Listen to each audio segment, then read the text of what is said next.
This is the Thunder Update. I'm Mike Sherman, sports editor of the Oklahoma, and joining me from Orlando, Florida, where he'll be covering the Thunder Magic game on Friday night, is our Thunder beat writer Darnell Mayberry.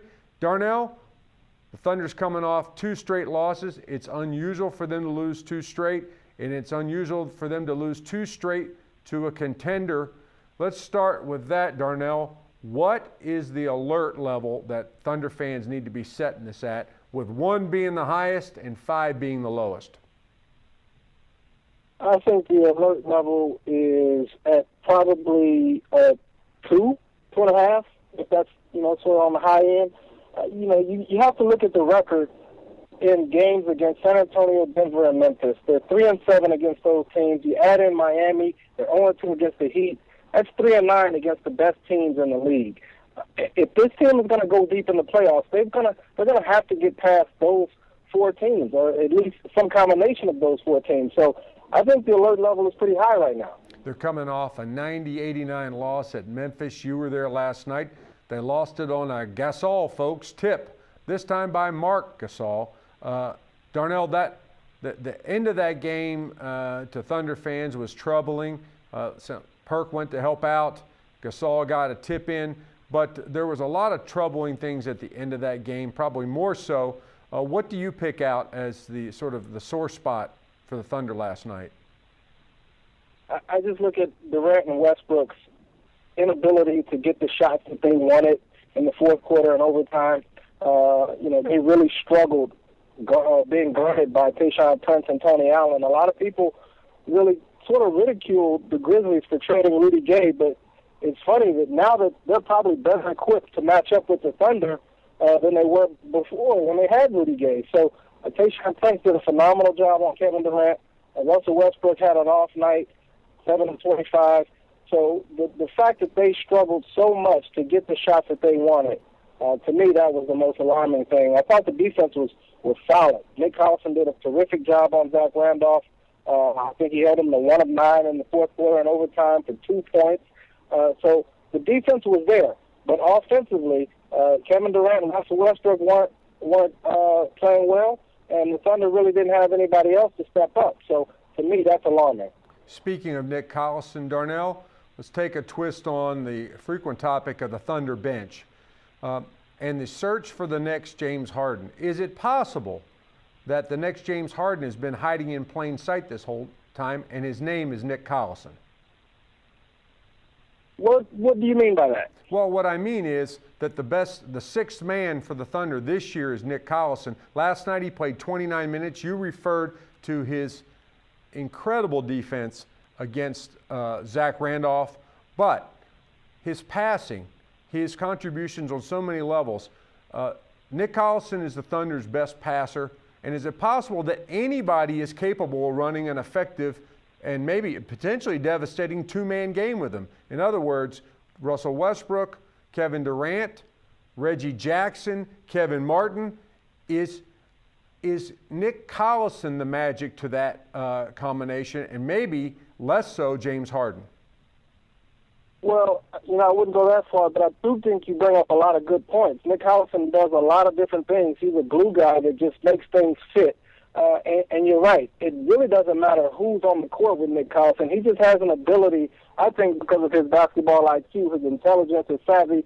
He just knows how to play the game, and he makes it easier for everyone that's on the floor with him. And I think the fact that he does a lot of different things well, you can really throw him out there, and he can anchor your defense in a lot of different ways. And again, you saw that last night against Zach Randolph. And then offensively, Scott Brooks was asked who the most underrated offensive player is on the team recently. He pointed to Nick Collison because he pointed out a 30-point game that he had in the NCAA tournament way back when he was playing for Kansas. So I think Nick Collison does a lot of things well. I wouldn't put him in the same category as James Harden, but he is an effective 6-man type, just in a different way. That 30-point performance back in the NCAA tournament, these 10 years ago, 2003, when Kansas made a drive to the NCAA tournament finals, losing to Syracuse. Nobody's saying Nick's that kind of offensive force anymore, Darnell, but he did finish the game last night, which was different. He did play 29 minutes.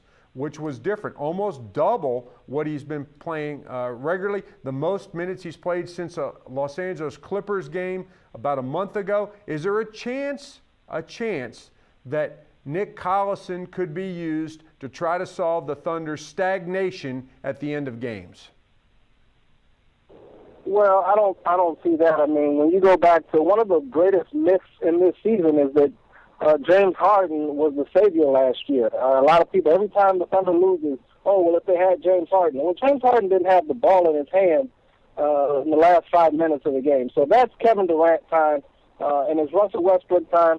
And I don't see anybody else really solving the stagnation, the stagnant offense that the Thunder is prone to having offensively, just because Kevin Durant is going to get the ball in those situations, and I don't think it should change. Darnell, let's go back to Kevin Durant's declaration that Friday night's game in Orlando is a must-win. That sounds like it's either silly or obvious. Which are you picking? I think I'll lean more toward silly. It's silly because you don't need to say it. We know that you need to beat the Orlando Magic. Don't come out and make this bold declaration that it's a must-win. It's a given. We know that. So I'll lean more towards silly. But the truth of the matter is, they need. It's a sad state of affairs because of where this team is right now. They've lost two straight. They haven't really beaten a good team since the All-Star break, barely, and the ones that they have beaten have been without good players. So they really do need a win. This is sort of a pick-me-up, and whoever it comes against at this point, it doesn't really matter. But the Magic, they're the second worst team in the Eastern Conference. The defending Western Conference champion can't refer to the second worst team in the East as a must-win. That's sort of silly. Darnell, in your Thunder Rumblings blog off last night's game in Memphis, or off Wednesday night's game in Memphis, you make reference to a trend of so-so performances since the All-Star break. You refer, as you did, as how the Thunder's doing against the top-notch teams. You refer to 3-7. But there's some other stats that are interesting. I want to throw them out to you and get your reaction. You said the Thunder's 11-5 since the All-Star break. Interesting. Last year, through 16 games after the All-Star break, 11-5. Also, in April of last year, the Thunder was 8-7 with losses to the Lakers, Memphis, twice to the Clippers, Denver, and Miami. Does that sound familiar to you? Yeah, it's extremely similar to what we saw last season, what they potentially could be building this season. And I think it goes back to James Harden. As we remember, when they made that bold, daring deal to send James Harden to Houston in the preseason, just before the start of the regular season, that trade became a referendum on this season. And like it or not, the successes and failures of this year's Thunder team is going to reflect, for better or worse, back on that James Harden trade. So but this year you don't have James Harden. So you can go into the playoffs sort of limping like you did last year, but that doesn't guarantee you that you're going to have success when the playoffs start. So if I'm a Thunder fan, I'd be extremely concerned, even though they got past it last season and were okay in the playoffs, made a trip to the finals. That doesn't necessarily mean that that's going to happen this season. Darnell, of course, you'll be in Orlando Friday night covering the Orlando Magic and Thunder game, and back in Oklahoma City Sunday for the Blazers Thunder game. You can follow all of Darnell's coverage and all of our Thunder coverage team every day at News OK and every morning in the Oklahoman. And our Thunder coverage sponsored by our good friends at Advent Heat, Air, and Plumbing, on call 24/7 for Thunder fans.